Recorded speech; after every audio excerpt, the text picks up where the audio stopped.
స్తోత్రాలు.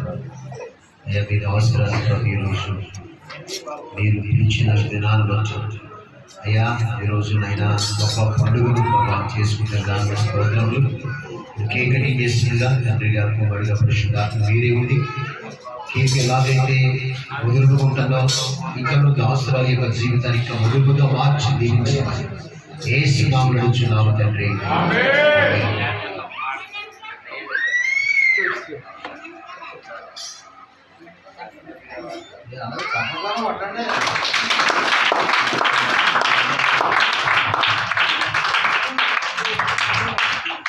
ఊహకు మించిన కృప చూపించిన దేవానికి